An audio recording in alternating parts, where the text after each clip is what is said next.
Hai, halo Tribuners, kembali lagi dalam program Tribun News On Cam bersama saya Ruth Aurora di sini dan saya sudah terhubung nih dengan salah seorang pemenang dari kompetisi internasional bertajuk MIT COVID-19 Challenge Latin America versus COVID-19 yang digelar pada 19 sampai dengan 21 Juni.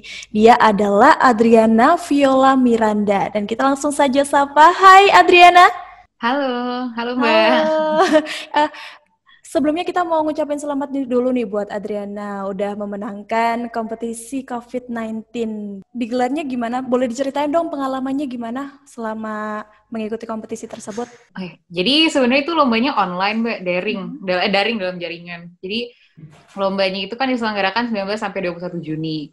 Mula-mula itu jadi saya daftar dulu, terus setelah daftar itu dari berdasarkan keterampilan dan juga motivasi saya itu dipilih pesertanya gitu. Kebetulan yang daftar sekitar 4.000, nah saya kepilih jadi 1.500 di antara peserta tersebut. Selain itu, setelah itu untuk prosesnya sendiri itu challenge ini itu hackathon. Jadi hackathon itu adalah acara di mana dalam waktu yang udah ditentukan, peserta yang awalnya nggak kenal satu sama lain itu kemudian harus kenalan, membuat tim, dan berkolaborasi untuk membuat suatu ide gitu.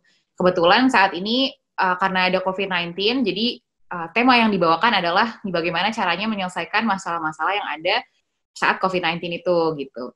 Nah, jadi awalnya saya masuk ke dalam tim saya karena kebetulan punya ketertarikan kepada isu yang sama gitu. Kebetulan isu yang dimaksud adalah isu terhadap monitoring dari orang-orang dengan penyakit kronis. Karena kalau misalnya orang dengan penyakit kronis kan sebenarnya harus monitoring.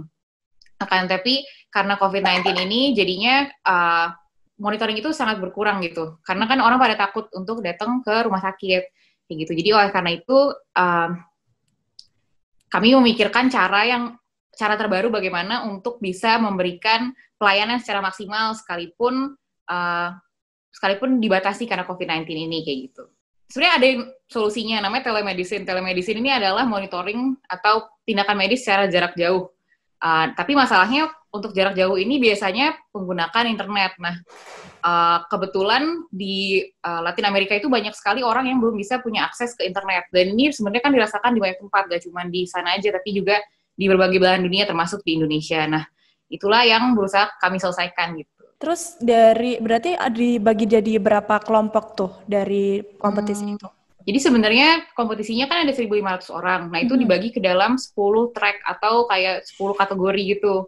Nah, kebetulan saya masuknya ke Track B kategori ya? New Ways, iya track B, New Mhm. Ways to Deliver Care in the COVID-19 Hmm. World, atau cara-cara untuk bukan mengantarkan apa ya, pokoknya cara-cara pelayanan kesehatan di dunia COVID ini gitu, karena kan banyak batasan yang terjadi. Kebetulan di track itu ada 300 orang, salah satu track yang paling banyak pesertanya. Nah, itu sebenarnya jadi untuk pembagian tim itu bebas gitu, jadi tergantung kita cocoknya sama orang yang mana gitu. Jadi peserta tiap tim itu berkisar antara 3 sampai 7 orang. Kalau nggak salah di track saya itu ada sekitar mungkin 30-an lah timnya. Terima kasih sudah nonton. Jangan lupa like, subscribe, dan share ya.